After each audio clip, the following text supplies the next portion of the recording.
Hello, in this video I will try to explain you how to judge the presentation of a freestyle, both in single rope and in double dutch. Once again, on the FISAC website you can find the rulebook, and if you take the judge's manual and you will go to page number 15, you will find the part about single rope presentation.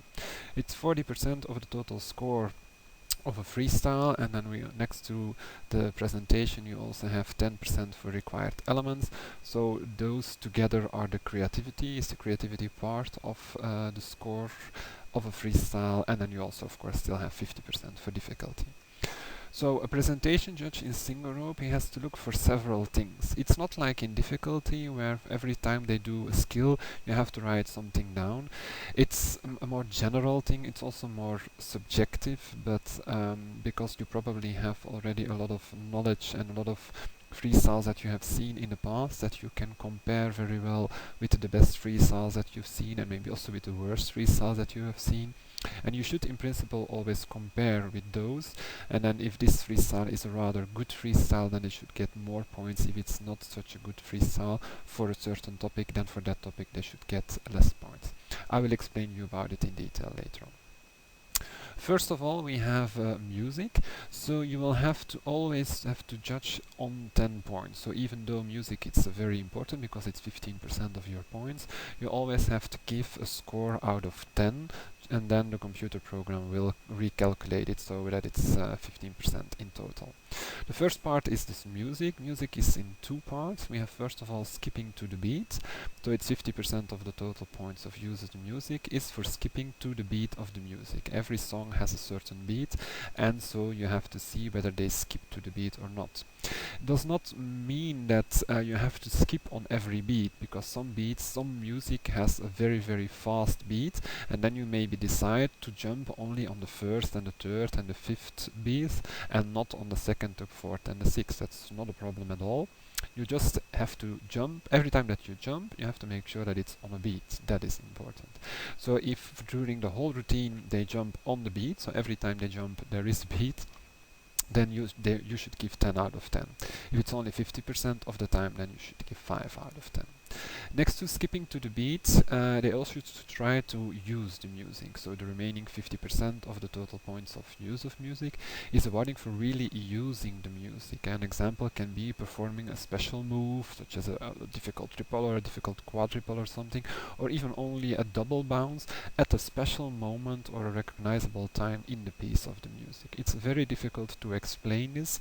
I will give you later on some examples in freestyles, but once again it's very difficult to explain, and also if you don't really hear this, if you don't hear the beat of the music, if you don't hear when you can use the music at a certain moment, then you will never pass the exam. But no worries, you can still do required elements and difficulty, of course. We have some guidelines here when to give what. So also again, for using the music you have to give a score between 0 and 10, and we've said that if you use the music a few times, you just give a low score, a little bit more a higher score, and of course if they use the music during the whole routine, then they should get a really high score. We said here that the skippers use the music more than 10 times. Well, that's just a guideline. Sometimes you have teams that use it even 15 or 20 times, so they should get a really high score. Once again, you should try to compare with other freestyles that you know, that you have seen. Also, it depends a bit on at which championship you are. If you are at a world championship, you know that those are the best of the best, and you will see some freestyles that are really well on the music, both on the beat and using the music. So you should really take that into consideration. Next to the music we have movement, which is only 5%. It's awarded for continuously moving, so you shouldn't just go from one end of the field to the other end of the field, and so go to the four corners and that's it. No, you should in principle move the whole time. So basically if you were moving the whole time across the floor, then you should get the maximum score. This is very difficult, definitely in double dutch. That's why definitely in double dutch the score for movement is rather low. So the amount of time they were moving, or the person was moving, should reflect the score of movement. The next one is the form of the body and execution. So we're still talking about single rope only. Form of the body, it's basically if they do a cartwheel with stretched legs or not. If they do a frog which is done with open legs or the legs wherever they should not be. If it's a push-up and it's not a well performed push-up, and if there are triple unders or quadruples that they do and they are landing in poor form, that you really hear them when they land, things like that, that is form of the body and execution. The way that I judge it, and I'm not saying that that is the way to do it, is that I always start with 10 points, and every time that I see a skill that was not done in a good way, I deduct some points. Sometimes I deduct only half a point, sometimes I deduct a full point. And also at the end of the routine, sometimes I even deduct some more, because maybe in general their skipping style or the skipping style was not really good. Then I would even deduct even 1 or 2 or sometimes even 3 points because of the general skipping style. Not maybe because there are certain skills that were not done properly, but more the general skipping style was not really was not really good. And then we also have overall impression. That's basically, what was your overall impression of the routine? Did the routine keep you engaged? Did you see a lot of creative stuff, some artistic skills? Were there any original stuff in there, some special stuff, some unique moves, spectacular, stunning? Was the audience entertained? Basically, would you keep watching this routine even if you didn't have to watch the routine? That's basically the question you have to ask yourself. And then if you were really amazed by the routine, it was, wow, this was really nice to look at, then you should give them a high score. And if you were bored from the start till the end, of course, then you should give a low score. Okay, that's single rope. Let's go to the double dutch immediately, because you will see that there is not much difference between the single rope and the double dutch presentation. So here double dutch presentation, also 40%. And so you see that judging the music, it's exactly the same as in single rope. We have skipping to the beat and we have using the music. That's 100% the same as in single rope. Next to that we have movement. It's also exactly the same, although it's only 2.5% of the score. Form of the body and execution. Here you see that there is a small difference between double dutch and single rope. In double dutch you also have to look at what the rope is doing. Sometimes you have very sloppy ropes, and that's why we should also deduct some points from this form of the body, rope and execution score. So not only look at the body but also look at the rope, and that's not what we do in single rope. There we only look at what the body is doing, because let's be fair, most of the time the rope is goes in a fluent way. And then also the overall impression, the same thing. Basically, would you keep watching this routine if you didn't have to? But then in double dutch we also have an extra. That's what is called interaction. Is the routine made up of just each jumper just doing a few individual skills and that's it, or is there some kind of interactions between the skippers? This can be in a double dutch with 4 people, or between the skippers and the turners. There can be a lot of different types of interaction. Can be the fancy feet. The fancy feet is when the skippers are doing some fast footwork, and when the turners are doing this footwork as well, we consider this as interaction.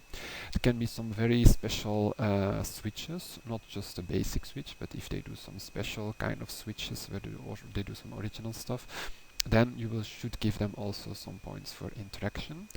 Everything that is a giant wheel is also a form of interaction. A very important remark, a giant wheel is not the same as a Chinese wheel.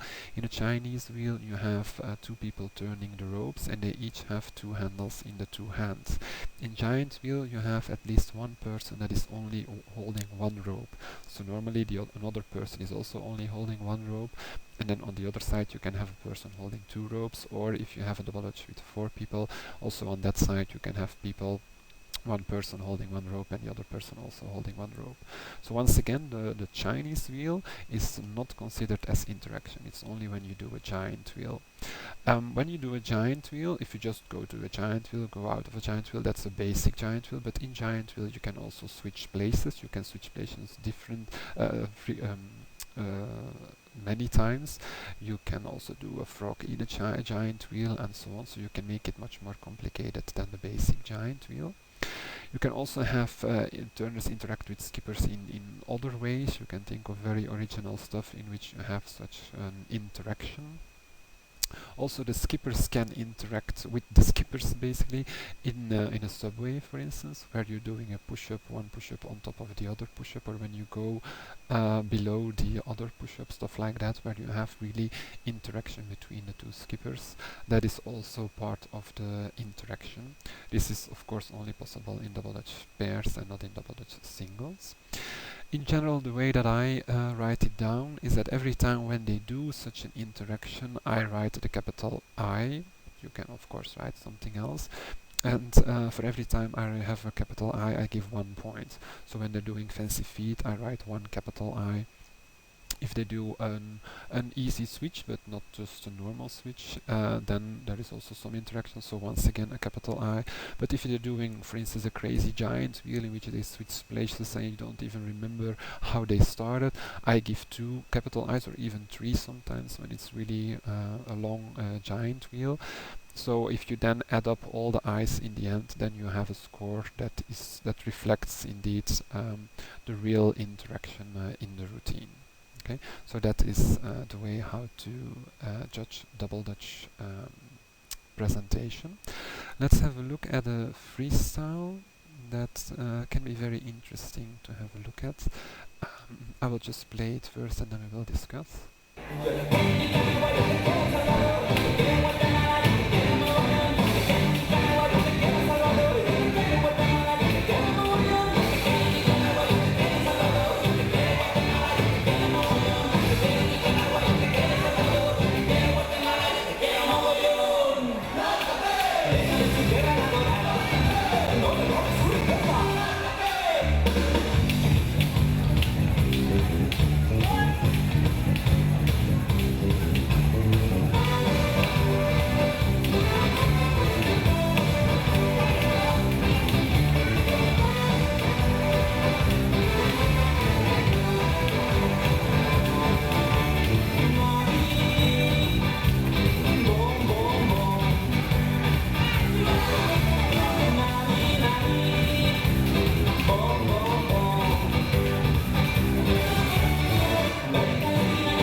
So why did I use this freestyle? Because there are, if you have noticed, there are 2 songs that I use. Maybe it's only the same song, but it's there is a very big change after, let's say, more or less 20 seconds.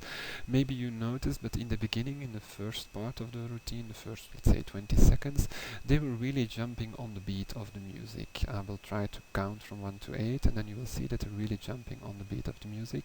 Later on in the routine, the music starts, switches, and then it's all of a sudden much faster, and then they do not jump the beat anymore. Another reason why I use this one is that because they have a lot of interaction.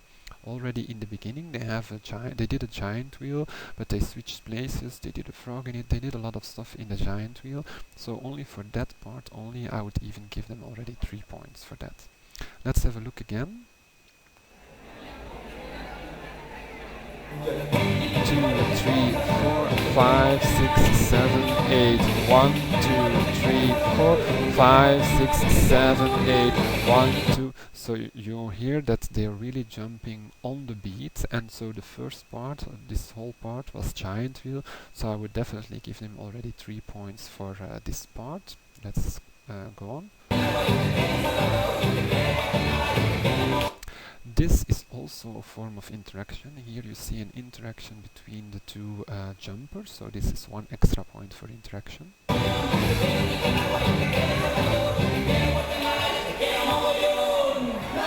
This is a small mistake. If you are,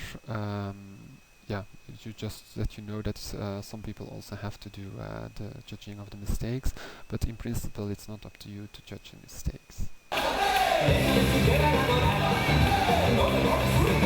So this is another interaction. You probably notice now that the music all of a sudden changed, and try to listen to the beat and you will notice that they're no longer jumping on the beat of the music.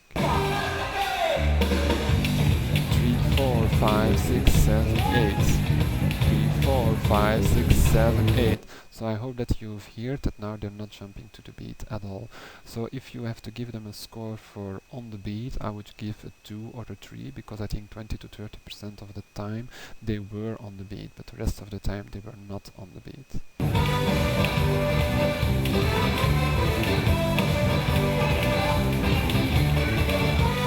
This was also an interaction. This was fancy feet done by all the jumpers and turners. This was a very quick switch, so this is not an interaction.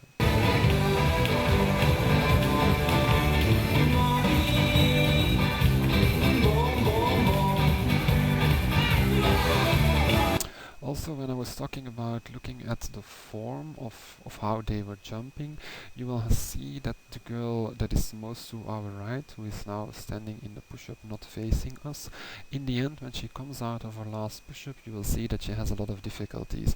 This is also form of the body, of course.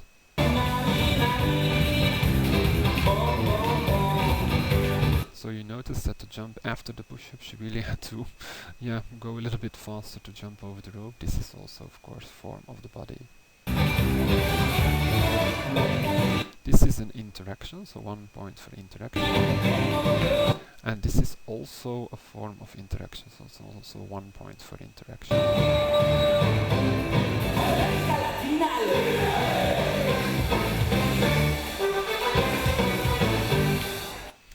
I did not see any time in the freestyle that they really used the music. I have the impression just at the end they do stop when the music stops, so maybe that's some kind of an accent that they used, but that's it. I can show you a freestyle that uses the music much better so that you can see the difference.